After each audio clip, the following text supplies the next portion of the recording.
if they ever do get into a sticky situation, he can pop Dark Rift and then you snowball save the rest of the team, jump inside. It's almost like a guarantee.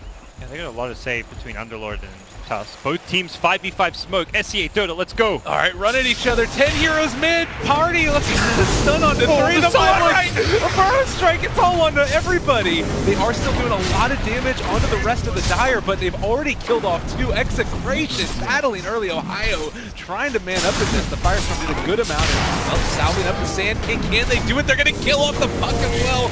More battles of brewing. Another Firestorm just quickly enough or it's going to die. They barely keep the Sven alive. He is finally going to fall, and Ohio's going to go down. An ultra kill for the Witch Doctor at 24 seconds. Whoa, whoa, guys, cool your jets. Like, come on. Siren hasn't gone. Can we just chill? We're trying to introduce some teams. The Witch Doctor's 800 gold. I'm just like watching Fnatic 5-man smoke down mid, and then I suddenly see Execration like, oh wait, they're 5-man smoke down mid as well. Oh shit, they're running directly at each other. Oh boy. That was amazing. I think, yeah, Fnatic hoping to find like a quick pick. They had the ice shards. Perhaps you really probably just want the snowball. You could dodge some spells there. At the same time, you don't want a 5-man snowball into a Stormhammer LSA combo. Even Dragonslave was leveled up, but that was a great level 1 fight for Execration, who started off with a very farmed Witch Doctor. I mean, it's almost to a situation now where, like, how big of an influence is this going to be in the laning stage? He's coming into this with, like... It's a Witch Doctor still end of the day. It's like more a quality of life thing, I think, for him, where he doesn't have to worry about farming up his boots while upgrading the career. So definitely small quality of life improvements for him. But I think you look at the next 2 heroes who actually did well in that fight. It's the Underlord, who's got almost the same net worth as his Witch Doctor already. He's going to have a fantastic time top because he got 2 kills out of that, and he's already got like some CS in a pretty easy lane versus Sven, while Witch Doctor wasn't actually there to do anything. So I think Ohio's actually going to have a great time top lane as a result of that fight. All right, well, this is still looking to be another scrappy. We have Febby and DJ roaming together up in this top lane possibly. We'll see if they can make more action happen, as I think that this, I mean, who does this lane favor if they get into this engagement? How do they need to start the fight? I think it's going to favor the Radiant side. These supports are just incredibly strong level 1. We're going to see it here. All right, there's going to be the Rot. Slowed down already. They go for instead for the Witch Doctor. He's got a big streak. One of the highest net worth heroes in the game right now, but they are going to be able to keep Levick alive. And instead, Raging Potato turned around upon, may be able to take down Febby. Can they find this kill? He does not manage to get the Rot tonight. Now Nando shows up as well. Raging Potato will have another round of cogs in 1 second, and it looks like Ohio and DJ possibly going to get caught in this one. Can they get the pushback or possibly find the kill? Saves his mana, and that's another kill to Levick on a mega kill streak at 2 minutes in. DJ also going to fall. My God, battle does not stop. Okay, 10 kills, 2 minutes in. No big deal, Gabe. This is just standard Dota 2 right here. He's about to have a turn. I don't think he can buy it because the raindrops aren't available. You know, he's gonna hit a roadblock. He's gonna be like, crap, can't buy those raindrops yet. That's amazing. It feels almost like a travesty to talk about anything but the kills, but in the grander context of like the game plan of a push strat, does this change anything for Fnatic? Do they have like a way back out of it? As much as the kill score looks kind of crazy, they're actually not behind really right now. This is like a very weird, bizarre way to start the game. You can see at the top it's less than 1k gold lead. Bloodseeker is farming and winning the mid lane. He's dominating the mid lane in CS. 18 last hits, 13 denies. He is crushing this Lina, who is 6-3. This is actually a really big deal, and that's where Fnatic's actually, they're in an okay position. They need to calm down. They can't keep giving up these kills. They're going to look for one themselves on mid, and nice dodge from QO. The Blood Right is insane. I mean, that's the thing right there also, is you get all of this EMP coming in for Blood Rage and a kill mid to top off the massive CS lead. And, well, we shouldn't look away anywhere else. Febby kills off Maher as well. Ohio. Maybe more kills going on. Ohio gonna die. Oh, God. He's 6-0. Oh, man. That's good and bad, because when he gives up a kill, that's a big streak. Turned around, that's going to go gold back Fnatic's way. And it's a Witch Doctor. He will inevitably die, so definitely something to be concerned about if you're in his shoes. I mean, he's a part of all the kills. He has 3 assists on top of the 6 kills. So I don't know. It's also, we hadn't talked about it at all. Judd is going to be the one playing the puck in the bottom lane. I guess if they wanted to avoid that one-on-one matchup against the Sand King that the panel was talking about, could be tough. Yeah, it does seem that way. I like the Bloodseeker mid because he's got good sustain to heal himself back up. At the same time, Puck has the phase shift, theoretically. But yeah, the 1v1 Bloodseeker versus Sand King isn't a good matchup, so they are avoiding that with the way they played this one out. Very just unusual stuff, like Raging Potatoes playing the 4 position role, which is not normally the case for this team. We'll see how things do kind of progress from here. They did scan this though, Fnatic, so they know that there's a gank coming mid, and already he's there to set it up. And can they turn this back around in time? They still have the Maledict off, maybe not expecting this much damage. QO snowball save, but I think he's still going to die to the Maledict damage, as well as the right click from Lina. Lina dropping low. They do end up getting another kill on the Witch Doctor there, and he's manning up, taking down DJ, has the urn charges as well, because he's completed that one. Expecting that Witch Doctor level 2 Maledict maybe. He is. A lot of damage and a lot of work early on. Get some urn charges. When you've got those urn charges now this fast, and some nice extra damage up and some really good synergy with the Maledict. You Maledict someone, you're doing damage, you earn them, and it just kind of does exponential damage as a result. As they continue to roam around, looking to rotate in on this Underlord again in this top lane. Ohio, don't know what he's in for. Although he does, he's got a Radiant Ward protecting him. Should not be going down to this game, but cast, they're going to go into the cogs, like you talked about, all of that DOT coming in as well as the big bad right clicks. Ohio in trouble, looks to be going down. They will get a return kill, and in the meantime, QO also kills off James in the mid lane. This Lina dropping again, kills all across the map. This support duo, not that they're working together from Fnatic side, the Pudge and the Tusk, both are just such great heroes to gank Lina. This is the biggest, I think, weakness of Lina, is that her defensive capabilities are almost non-existent. You've got this AoE stun, but you've got no escape. You've got no good way to run away until late game when you've got all the movement speed to play around, and we're seeing them just run her down time and time again. QO is being ganked now by an Invis Sand King. Right here. If they can turn this back around, it looks like they will be able to find another kill on the QO, possibly. Bringing him out of that. Maybe can find a silence and rupture RR just in spite of it. Hook rupture, that is the play! That's the combo. That's some crazy synergy with some of these heroes. Alright. We need to bring a little bit of clarity to this game, because I feel like it's fallen off the rails with the teams. So here's a question I have too. You obviously have like a game plan for your team going into it. Think there's a game plan, Gabe? You watching this game? That's the thing that I'm wondering. What is the game plan? That's the thing. Does the game plan change when you get like a Witch Doctor with 8 kills at 6 minutes? Can he start going like straight into Ags, maybe turn into the 4 or what? It's tough because it's a hero that you get jumped as Witch Doctor, you die, so you don't want to suddenly invest more farm in the Witch Doctor. You're obviously happy that your Witch Doctor's got some farm, that's where he is, but don't suddenly be like, oh, let's give him farm to get more items. Kill after kill, James is getting fed upon in this mid lane.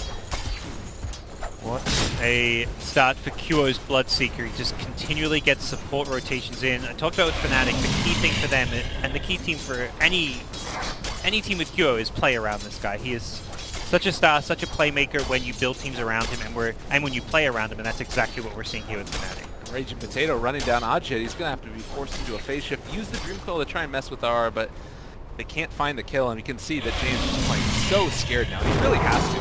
It's an incredibly tough matchup for him at this point. Still sitting at 17 CS to the 30 denies of the Bloodseeker, who's actually only a level ahead. Lina is 1-4 net worth, and half of the net worth of Bloodseeker. Very concerning for James. They're thinking about wrapping around to Nando, but they found a big tasty Witch Doctor, and unfortunately this is going to be a lot of gold back into somebody's coffers, and they give it away to Febby, 570 gold. If those neutrals weren't there, perhaps the two-man cast would have saved him and led to some kills, but Febby gets himself a nice big bounty. He can now buy an urn or something along those lines himself, but it looks like Tuskers couldn't do that, so made to see a bigger item purchased for Febby this game. Again, to Arcanes or anything like that. But level 5 on him too. I mean, that's the other thing to keep in mind here, is that having that early of a lead, the experience growth is also insane going back into their favor, and now he's ahead of the Witch Doctor. The crazy thing with this game, with all those kills going down, is that's the kind of game Fnatic wants to play. Yes, they were behind on kills and they lost that level 1 fight, but it's Execration who want to play this slower paced farming game. They've got the Sven. They want to play stack Dota. They want to stack their Ancients, stack their neutrals, farm the Sven. Lina wants to play a farming game in mid. Bloodseeker, he can farm, but he'd rather farm heroes than creeps. Similar thing for a Puck. You're running a safe lane Puck, you're doing this to get some early levels, early farm, and then look to fight early on. You're not playing Puck like you're playing this safe lane Sven. It's going to be Fnatic who want to fight. They want the chaotic game. So that level 1 fight goes badly for them, but it sets a tempo, which is kind of what they want. They want to keep playing this aggressive, chaotic Dota, and at some point Execration have to say, hold on a second, we've got those kills, but this is not actually how we want to play this game. We don't want to keep on fighting. Well, and the thing that I find kind of interesting about that, too, is that you do have QO going back for a Hand of Midas, as it looks like RR is going to die in the bottom lane there, but final with the shards. Is this just because, like, if you're fighting all that much, that they want to make sure that they still enable some level of farm on this guy, and he can scale into items if he doesn't find those kills? Yeah, that's a big part of it, and Bloodseeker as a hero is currently sitting on 1200 HP. He doesn't actually need a fighting item right now. The alternative is Midas is he could have theoretically like a Blade Mail, which would definitely be nice and help him playing aggressive, but he feels confident that he can secure some late game itemization while still fighting through a Midas, which he's already got 10 minutes. He's got a Midas and another 600 gold. He is incredibly rich. This guy's stacked up. Level 10 as well. Is he going back for Echo Saber at this point, I guess? He has at least the Ogre Club built up. This is the other nice part, that this Ogre Club could be a BKB. I think more likely it's going to be a Halberd. Theoretically, the Echo Saber wouldn't be a bad idea as well, but let's see. They are grouping up around QO to Beta. To dodge that hook. He doesn't want to hook in now. He's all ruptured up. Got some hogs there as well. Burrow Strike could come out. Going to connect now onto QO, but the silence is there as well onto 2. And to back out at this point, although Ajit thinking about going back in. No tower left. Okay, the stun comes out. It connects onto 2 of them. The God Strength is as well, but the snowball, they're just going to be able to walk away. Witch Doctor only not doing nearly enough. Another Blood Right comes out. Everybody from Radiant is so low. They lose the Tusk and the Pudge, and now Clockwork trying to run down Ajit. He doesn't have any way to get out of this one. I don't believe a illusory orb in just a second. They are going to end up pulling him off. Well, QO. Trying to clean up. Can they run him down? It looks like he's just going to have to back out of there. Got 1 kill on the Witch Doctor, but yeah, he'll have to back out of there. Losing both Underlord and the Puck there in the back lines. That was a good fight coming out from Execration. About 1,000 gold swing going their way. It was a nice attempted save from the DJ Snowball, but Execration just had, I mean, they've got all these big AoE spells, and even if you manage to dodge one or two, there's going to be more waiting for you. The Burrow Strike, the LSA, the Sven Stormbolt, the Clockwork, Cogs, and Battery Assault. There's so much stun and control. Witch Doctor guys, all 5 of these heroes have stun and AoE control in some form. And it's definitely hard to fight into if you're Fnatic. You cannot really use this snowball offensively. So it started off as that, oh, I'm going to save my teammates, but then the snowball rolls forward, and that's where you're rolling 3 teammates into AoE spells. Unfortunate, and maybe a response to this type of draft that we've seen out of Fnatic time and again. You know, the Underlord as well. It's the type of hero that wants to group up and, you know, run down towers, be together, get, you know, make use of that Atrophy Aura. But with all this magical damage, it's just not happening as well. If they'd managed to, I think it would have been a very different fight if they'd either landed the hook at the start or waited for the rupture before he hooked, so he had like a setup for it. Because they don't find that instant pick. It basically, the fight starts off on Execration's terms, and they don't have a free kill at the start like they're meant to with the Pudge hook, so it was slightly misexecuted, and I think if Fnatic actually played it right, they would have actually come out on top of that one. In the night, do they run into Nando? He's on the low ground. He's going to finish farming this and run right into a hell of a lot of trouble. They hook him through. That was so much damage. God damn. And, well, in the meantime, RR kills off Ajit. Yeah. It's a nice one to get. Very close to a Blink Dagger, but here come Fnatic looking to hold this. And is there as well. Yep, Burrow Strike on RR to get out, and well, the hook is going to connect from far away. RR, a little bit unfortunate there. Working on that Blink very close to it and getting picked off there. That's Sand King and Sven, 2 of the cores going down. And we'll see what the next steps for Fnatic are. Talk about their limited ability to push towers, take objectives, but so far that hasn't really hindered them. Oh, there's another hook. Another hook onto that Witch Doctor. The cast is going to bounce around, but does not end up working out too well for them. They end up taking down 2 more of Execration. You know, it's kind of interesting. They ended up TPing 3 heroes, and now immediately afterwards they're going to go for the Dark Grip. This is what I was wondering, if they were going to go for this type of play, making use of it, and then going to Shrines, continuing this aggressive usage. I love the way we're seeing it used. Definitely something that when Underlord was first added, it was kind of also around when Shrines were in play as well. Like when the Shrines were first added, everyone's like, oh man, this is Underlord. Like I think EG were playing a lot of it on Universe, like they win a big team fight, ulti to a Shrine, heal up, then smoke into the enemies. We're seeing that here from Fnatic as well, and it's definitely a very efficient way to play Dota. And very fast tempo, something that Execration haven't really managed to deal with well yet. They're up by a couple of kills, but this still just feels like a result of that like first 2 minutes where they were up like 10 kills to 2, but realistically they weren't winning the game. It was almost even on gold. Bloodseeker was crushing mid, he's almost completed his BKB. And against all those AoE spells and control, this is definitely a great BKB game, so we'll see him able to fight very early on like this. Oh, another hook bottom. Man, Febby has just been on point all day long. He's going to drop the ward and see if he can actually kill him off. A bit of revenge for the earlier kill that ended up happening onto Febby, and will not be able to do anything outside of throw a hook as he dies. Nice return kill. How's that Witch Doctor been since those initial ones? He's still got a good amount of armor. For 5 position, that's very good, but definitely you haven't seen that like farm continue to grow like it did in the first couple minutes. 10 kills on a Witch Doctor, not too shabby. We are building into a couple more of these 4 staffs. It looks like the Pudge is about to have his vision on top of the Underlord, so maybe more of that synergy is Ajit not quite going to get caught by either of those stuns. And instead, thinking about turning this one, are they actually Dark Grifting up here? No, he doesn't have it, but it's going to be Febby looking for that hook, not going to connect, and RR should be able to walk away from this. Yeah, Ajit was a bit too scared to go in aggressively there on the puck. Could have maybe gone for an orb to set up for Pudge, but not too big of a deal. Right, another rupture onto Nando. Gonna get hit by the blood right as well, but there's no damage to stop this off. And instead, Clockwork hook in, he's caught onto QO, 4 staff away. Underlord's keeping him alive. Here on the south side, or rather the north side, doesn't go for any more of a fight yet. Run back in. Tusk is actually very deep.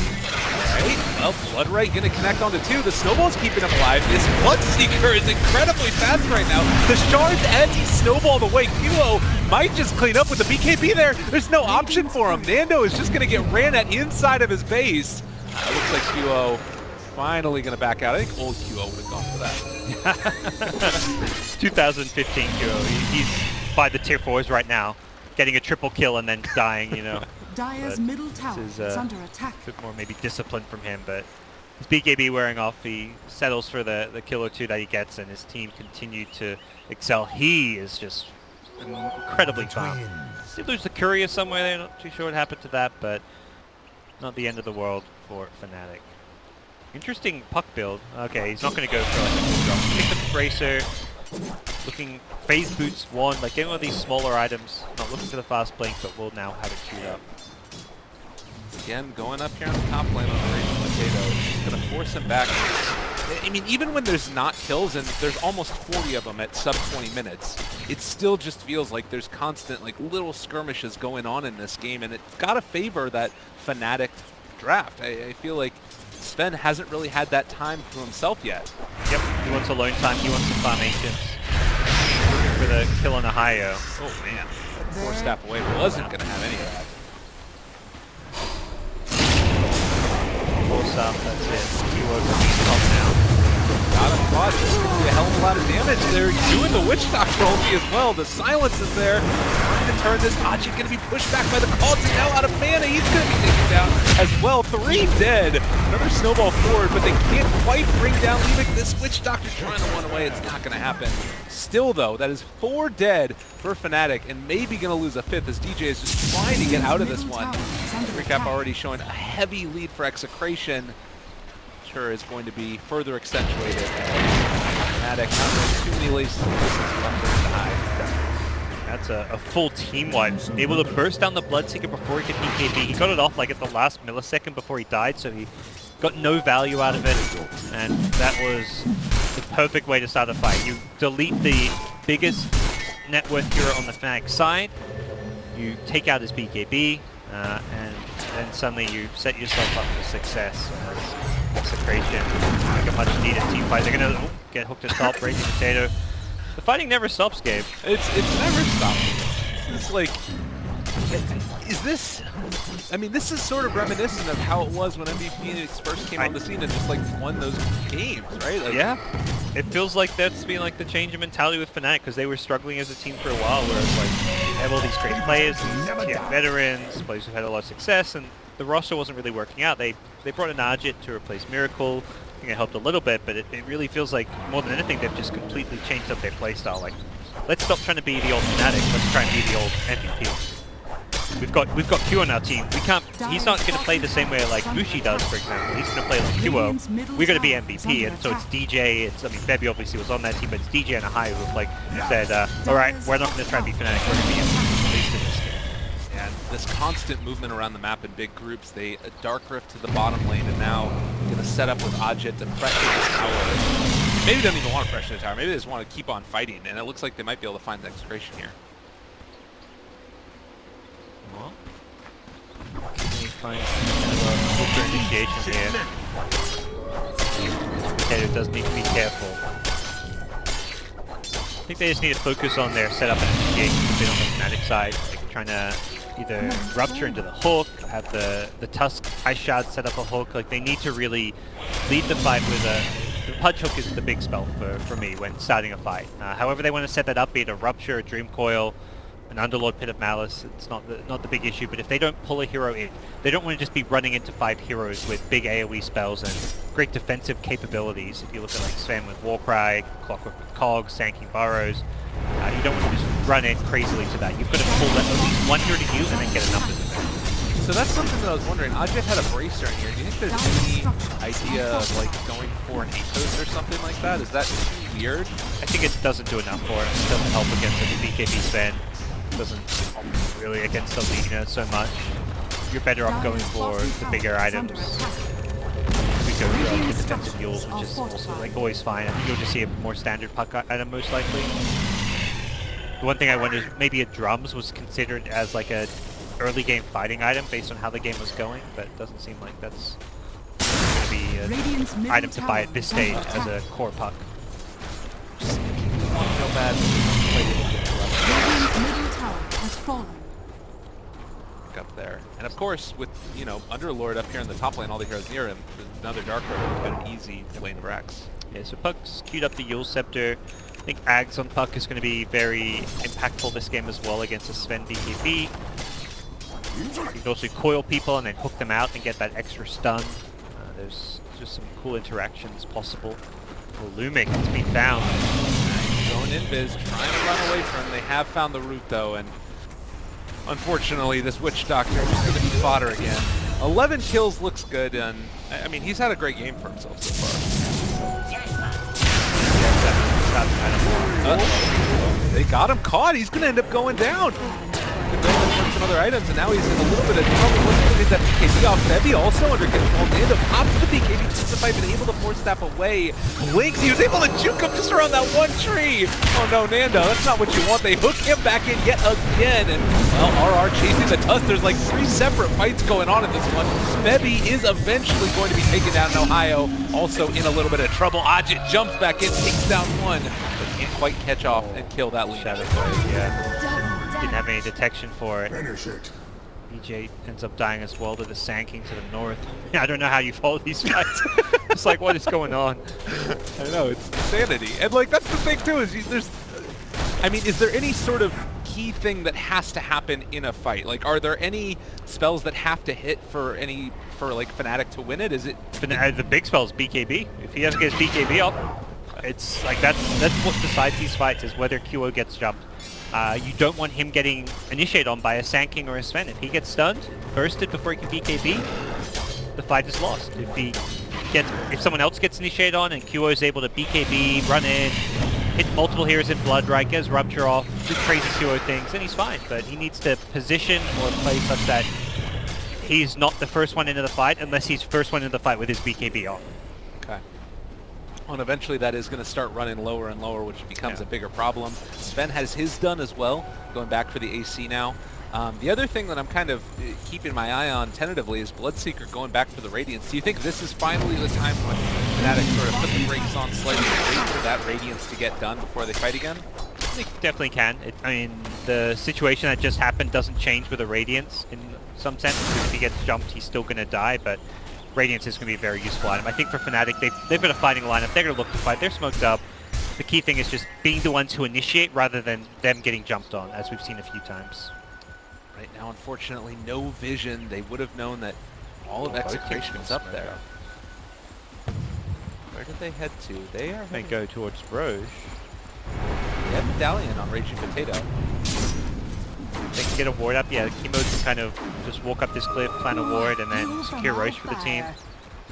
Alright, so nobody's showing in lane, at least for the moment. Sand King is finally going to show himself, but doesn't feel like Fnatic are privy to this.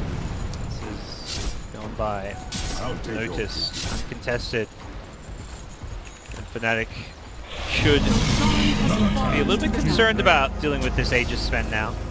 Still feels like a case where whoever starts the fight off better is just going to like snowball and win it. Like we saw with Execration, they burst down the Bloodseeker, they won the fight like 4-for-1, or previously they won a fight with a team wipe.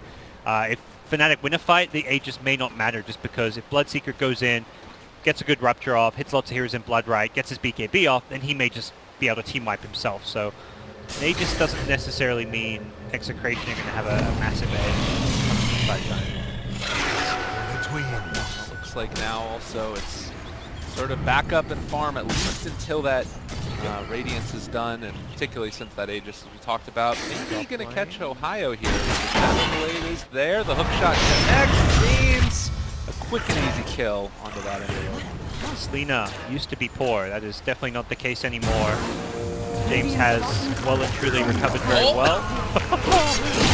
It was a nice play to ensure that at least Selena got out, but another bug. Febi's been playing a really good punch. I'm super impressed. Radiant structure. Digging into very impactful. 6, 6, and 6. Bevy, get your soul checked out. Radiant's bottom tower has fallen. Spooky stuff, but yeah, Fnatic just, I mean, they lose a hero, they immediately run to where the hero was died, and they're like, oh, we gotta get a return kill. Like, we're strong, we're the fighting game team, let's keep doing it. I think they can still go well late game is the thing, because something the panel Lumi likes to mention was the rupture against the Sven really limits his ability to dominate a team fight since he gets kited a lot.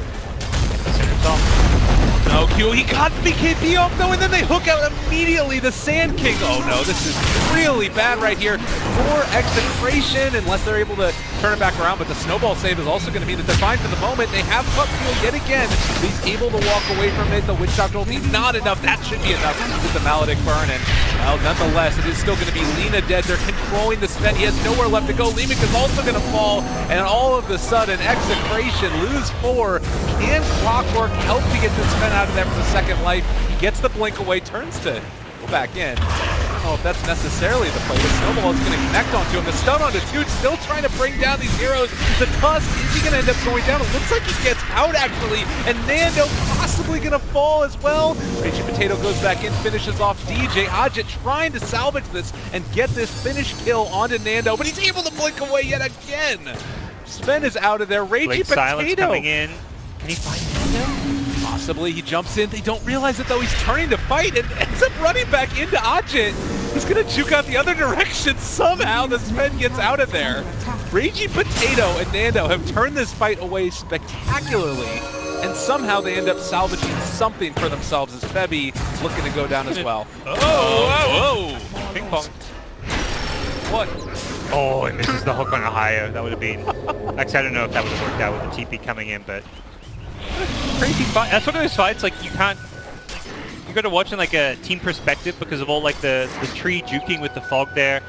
Sven and Puck having this cute little mind game battle in the trees where Puck's trying to find him, guess with the orb. Sven blinks away, accidentally finds him with the Waning Rift, doesn't realize it. End result is slightly Execration favored. The Sven does not go down, gets a couple big kills. They kill QO's Bloodseeker again. Even though they use the Aegis, that's what it's ideally there for, is to win you a team fight, as we just saw. It it does change a little bit too. Like, I wonder if Fnatic take that fight with Radiance instead, and all of a sudden it looks completely different, you know? Dire's middle tower. I'm not sure is if it under would have attack. changed everything, but Oh, had it not been delivered yet? yeah, I don't think so at the start of that. I could be wrong.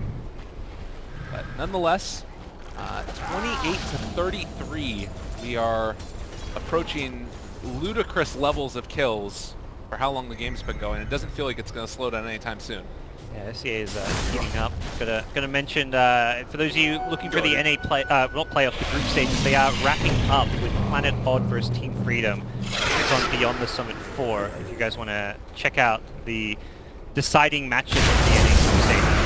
Here we go. Yeah, another quick jump onto Febby, and he is going to be taken down, so...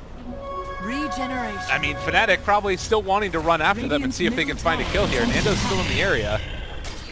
Seems unlikely, though, without the HUD. Oh, Nando, they are not able to get the stun off onto anybody. Getting a little okey doke there. We'll finally find it onto the Tusk, but he's also Dreamcoil trying to TP out of there. Fortunately, no Walrus Punch to break that TP. BKB TP out. Puck does have that Axe queued up to deal with this fan, and they're going to all ulti top. They want to fight. All right, jumping in, Execration. They weren't expecting that one. The shards are there as well. They lift up onto the Witch Doctor. The hook shot off to the other side. Hits a Centaur randomly to get out of there. Now Lee makes him okay, but will eventually fall. Looks like so too will the Sand King as he does go down. Witch Doctor tried to turn it, but it was never going to be enough. What's that Centaur doing there? What's going on? Radiance He burn. wants to join in, yeah. It's like, oh, there's a fight going on. Let me come to that one. And Clock's like, sweet, thanks for the escape route. Clock has a rod of ATOS all of a sudden. Holy cow. It's going crazy this game. That's going to be kind of a tool to try and help deal with this puck. It's nice because you can hook shot in, so you lead with the stun, and then you've got a route to follow up to try and disable and lock down Judd. After that last fight, I'm sure, where he was able to just run on tiptoes around this pen. I want to make sure that happens. Let's see, it looks like it's going to be a Lincoln Sphere next for Bloodseeker. He's got the items that he needs to fight it. Yeah, and another quick kill, Walrus Punch there. 64 kills in 31 minutes, and, well, Ajit ends up securing that one. Yeah, it feels like he's going to be playing around his spells more than me. I mean, he's got right-click items with the Radiance, BKB, Lincolns, definitely, but he's like, he's talented towards the blood right damage, the rupture damage. If you want to go full right click, you're definitely getting the attack speed, the all stats, even later on the lifesteal. I imagine we'll see that blood right cooldown coming into play. He wants to be able to kite through his spells as much as possible, and then any right click damage is like a bonus. They almost caught him there in the trees, Febby looking for an opening, but they weren't quite able to get it. Yeah, I've seen a couple of different Bloodseekers try this build out in competitive. And one of the big things that runs into a bit of an issue is like your mana pool, actually, unless you go something like an Aghanim Scepter, because you only have 800 mana on this hero. The Lincolns will, I think, solve most of that, since it also gives you mana regen. We'll give him like 15 all stats, 150% mana regen. I think with that alone, he should be okay. Obviously, if you're spamming Blood Rights at level 25 off of cooldown, you will eventually run out of mana. And the Axe means double Rupture. That's 2 times the mana cost for the Rupture as well. So we'll see how that works out. If Axe is none he wants to consider, I think it is very good on Bloodseeker. Oh, DJ caught again. He's going to get blown up. The biggest kill, and no Aegis to claim as well following the pick, so ultimately a smoke gank for a kill like that. Oh, I don't think, Febby, you do not want to fight him. A dog chasing a car. What are you really trying to do here, Febby? All the cogs works against him. Yeah, I think that this is still probably... Force stop. Okay, all right. Febby sometimes plays around it, able to bait out God's Strength. To the south, there was an epicenter which caught nothing, it looks like. What is happening? QO, okay, they're running after Nando again. They get the Rupture off onto Raging Potato. The hook should follow through, although Nando jumps back in, gets onto Febby. They have that bite available to lock him down for the moment, and no BKB available. They're gonna kill off Nando, gonna kill off Raging Potato. The Burrow Strike to try and turn it, but RR, there's none of your teammates here at all.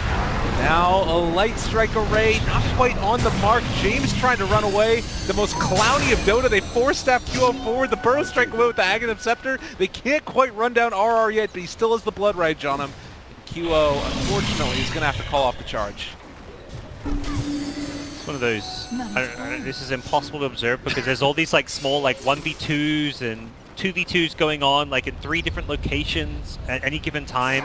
Like Pudge is playing a 1v2 over near his tier 2 tower. Meanwhile, mid lane, Execration's playing like a 2v2 with the Sanking Witch Doctor trying to go in on, I don't know, was a Puck, someone? Then Fnatic turn around, start fighting. This is one of the most hectic Dota games I've seen in a long time, and definitely very entertaining, as neither team has managed to pull ahead. We're looking at 2 kills a minute, a 1k-ish gold lead for Execration, which amounts to very little. Especially when you think a lot of that is in this Sven, who will have issues late game, getting kited around, being ruptured, multiple 4-staffs. There's Hook, there's Dismember. Speaking of Hook, oh, James, they don't have protection. 4-step forward. They still don't know he's here, but he's running him down. They shards. They got the Dream Coil. What? James, how did they know? Do they have a gem? I thought they missed the dust. At least that's what it looked like. I guess the Shadow Blade wore off. He actually rotted him perfectly as he was running away. Like he was just following his every movement speed, and I believe the Shadow Blade may have just wore off there at the end. I'm trying to figure out also like when it is. He also gets, if he gets low enough, the Bloodseeker will be able to track him. That's the other big thing. So I imagine it was the Bloodseeker giving vision as a big part of it. Trying to keep up with everything that's happening in this game is just impossible. Yeah, it's like one of those interactions, like you know it, but there's so many things going, you may just think about it. Oh, great hook save. All right, able to get out of there, and now for the moment, QO is going to pop the BKB, turning to fight. Banando also is under control. They're starting to deal a ton of damage onto Ohio, but they still can't get the full duration. Witch Doctor ulti is not really doing enough, and another hook out. QO gets the kill with the Rupture. That's great play again, and that is so hard to deal with. 3 dead, 4 dead for Execration, and Witch Doctor, the lone one left alive. He's hooking catapults, he doesn't give a damn. Fnatic looking strong and maybe ready to assault high ground. Pudge Bloodseeker, it's a thing. That synergy between these two has found some big kills. That Sven was so healthy throughout that entire fight. His BKB was wearing off, and that was always going to be a problem once that happened, because he can start getting kited. Let's see, I don't know if they all want to go back. They're in a position to actually break high ground. The High is going to ulti himself home. Oh, I guess he just didn't have a TP scroll, because he can't actually ulti back in TP to the shrine and walk his way back, but no buybacks means Fnatic may actually get a lane of Rax off of this.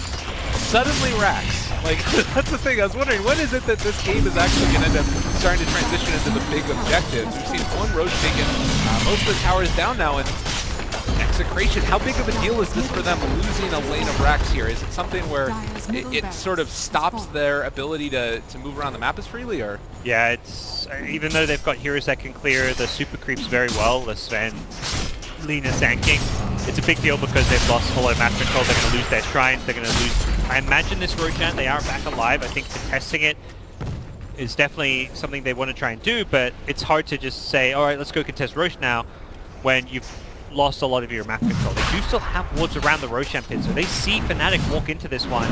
They've got to get there faster if they want to stop it. Clockwork's the perfect hero to try and stop this one and be disruptive, though. Yeah, and Sand King is coming down to the south side. He does have Aghanim Scepter, no 4-staff, and will get spotted by the creeps as they come through here. That is potentially very problematic. Right now, they're able to sidestep that one. This is, I mean, at the very least, Fnatic don't feel comfortable doing this anymore. Yep. Definitely. They've got Manta on QO, so that means he doesn't have buyback, which is potentially an issue, although this Manta can be very dangerous to scout with and just cancel those blink daggers on heroes like Sanking. The Radiance combo. Octarine Cornex. Don't think you want to go full Naga Siren. You can go like half Naga Siren. Oh no, they caught Raging Potato.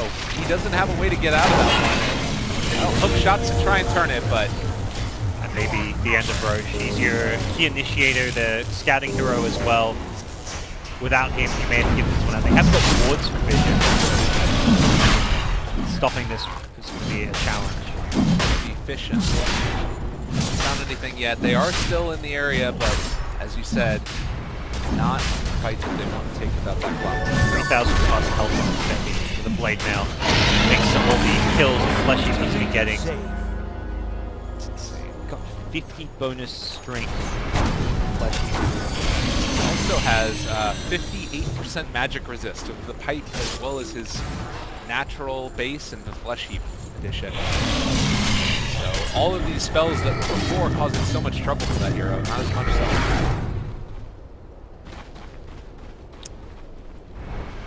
this is also another one of those heroes that people don't talk about a ton, but Pudge's ability to help with high ground. Suddenly, I mean, it's like a Bat Rider, but better in a lot of ways. Yeah, Hit it. It's so nice. Yeah, it's short cooldown. Just keep on throwing those hooks. Eventually, you may find a pick that just opens up the game for you and allows you to break that Rax. Fnatic aren't in a big rush here. As much as they may want to try and force this with the Aegis, they can be a little bit patient, wait for a hook, or at least slowly chip at this one with the Manta, with QO, with the BKB Aegis in the front. They have the hook shot in. The Maledict is there as well. A good bit of damage. Can they find that kill? They're able to run back out, but still a lot of damage coming out. They have the Blood right off the side. BKB pops as well. They've already taken down the Bloodseeker for the first time. Aegis is down. Laguna Blade to kill off the puck. They're dealing a ton to Ohio as well, but Febby is just getting tall in the background. They have to buy back on the Sand King. Nando so low at this stage, and is he going to end up going down? He is going to end up falling. QO with the cheese gets back up to full HP in Ohio. Finally going to fall to the right clicks from the Lina. Maybe they can run down QO here, but they need to hit it perfectly. They need to find him. He's able to Manta away, but the burst strike on the 2, and that might just be the end of it. Ultra kill for James as they defend their high ground. It's looking like Fnatic may be able to take that fight just by sheer numbers, having Aegis and Cheese. Definitely some slight missteps there with their execution. The Pudge hook went through like a snowball. The snowball save and the offensive use kind of made the hook actually miss. QO Bloodseeker got bursted down very early as well, and it is some turnaround. And the boots and travel means that Lina's already down here salty in the high ground and able to do a ton of damage to it. She doesn't have any help. So if they do decide to buy back on the Bloodseeker or the Tusk, it could be a little bit scary. See if she considers doing much more than some chip damage. I think that's about all she can get out of this one. Tier 3 tower would be huge because it does allow you to kill Shrine. Whoa, force-stuffed in. Ohio goes aggressive. Okay, wanting to try and battle this. Febby is back up as well. The hook sidestepped neatly by James. I think it's carried some detection here. Something I feel like Fnatic throughout this game have been a bit lax on, and immediately, yeah. Should have maybe bought that gem before the TP in, but he did miss the hook, so it wouldn't have mattered. James instantly goes to clear out one of the 2 shrines. Less important of the 2 not being around the Roshan, although he actually gets cold feet, decides it's not worth risking his life for. This is the point in the game where all of that aggression that happened earlier might need to be slowed down a little bit, would you say? Like, with the buyback statuses and making sure that they have it before they actually go in. Yeah. I think you wait for a better pick-off and initiation. The Rupture hook combo has been the big way they've been able to kill big key heroes. Puck's level 25 is consumed, so their late game actually looks pretty potent with Dagon 5, accept a Puck. This Puck has not been like a super fun Puck by any means, but all the fighting has led to a lot of experience. You also have Febby, who just got into that level 20 GPM, 150. Yeah, he almost found the hook on Pudge there as well.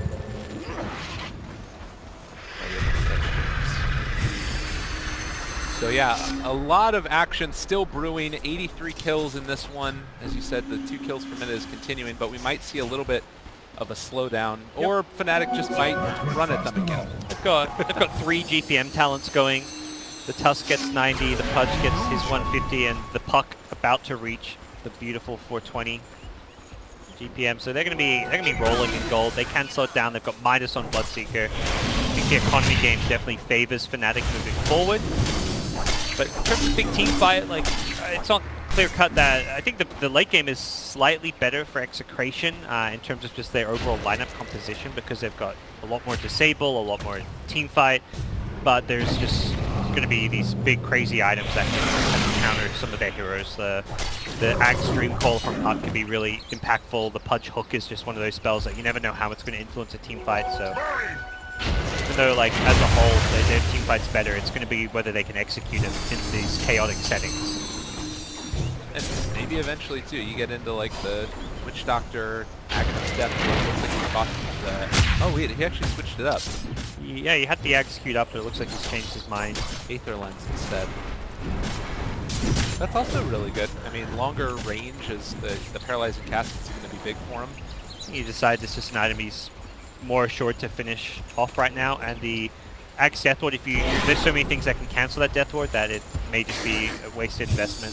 You know what else we just got? DJ picking up the Aghanim Scepter on the Tusk. Hell yeah. All right, this is the other real one. The Bloodseeker Rupture into Walrus Kick. Oh my gosh, it's so dirty. Anyone who gets... I can't believe he doesn't have an Axe. Like, there's so many good movement spells on your team. Like, the double Rupture would just be insane this game. I really feel that his next item, replace the Midas, get an Axe. His team just need to tell him, like, dude, you don't have to right-click them. If you Rupture them, they're so dead. Like, forget right-clicking anyone. You will do 5k hero damage just by rupturing people with hooks, with Walrus kicks. Yeah, this is really quite dirty. And the other thing is he has the Blink Dagger to get there in time to actually like make sure that it gets off. And well, if we thought the team fights were hard to follow before, my camera work is going to be taken for a ride here in a second. This is about to get gnarly. The vision advantage is into the favor of Fnatic. They're hitting this shrine. The wraparound is coming from Execration. Considering jumping? They run past them. They see QO. I guess they'll move the supporting cast. All right, yeah, Raging Potato just gets out. No, don't take that one. Up now with a link as well. He had the Dagon 5 keyed up. Opted to get something more defensive. Something he needs to place on some of his teammates. Protect himself from that like hook shot into Rod of Atos initiation. Dire's bottom tower. Insta stun from a Sand King Burrow Strike. They also have the Bloodright cooldown there as well, so 5 seconds for a 6-second silence duration.